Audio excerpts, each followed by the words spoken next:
మరి BC declaration పేరు మీద ఆడుతున్న నాటకాలన్నిటి కూడా ప్రజలందరూ కూడా గమనిస్తూ ఉన్నారు.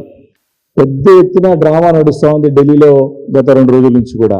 ఈ యొక్క బీసీ డిక్లరేషన్ పేరు మీద ఎన్నికల్లో చేసినటువంటి వాగ్దానాలు వాటిని నిలబెట్టుకోలేక నానా యాతన పడుతూ ఏ రకంగా మళ్ళీ ప్రజలను నమ్మించి మోసం చేయాలని చెప్పి చేసే ప్రయత్నంలో భాగంగానే ఢిల్లీలో ఈ డ్రామాలు గత 2 రోజుల నుంచి నడుస్తూ ఉన్నాయి. ఒకటే మాటలు చెప్పాలంటే రేవంత్ రెడ్డి గారి దాగుడు మూతలు, దొంగ మాటలు.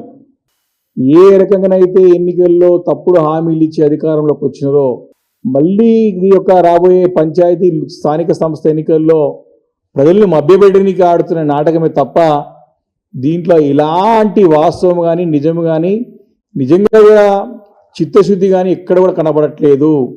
బీసీలకు 42 42 ఒక దశలో చూసినట్టయితే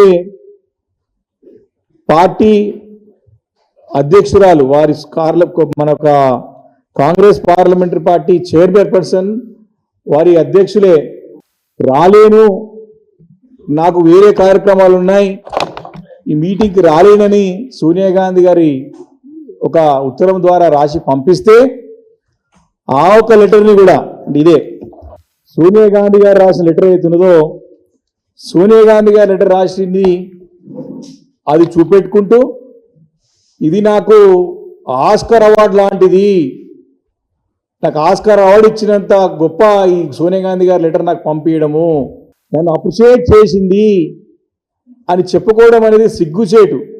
తెలంగాణ రాష్ట్ర ప్రజల యొక్క ఆత్మ గౌరవాన్ని తాకట్టు పెట్టినట్టు సోనియా గాంధీకి ఊడిగం చేస్తే ఇంట్లో పనిచేసేవాడు కూడా మాటలు మాట్లాడినాడు. దీంట్లో ఎక్కడ కూడా సోనియా గాంధీ గారు అప్రిషియేట్ చేస్తున్నట్టు కానీ చాలా బాగా మంచి పని చేస్తే కానీ ఎక్కడ కూడా లేదు.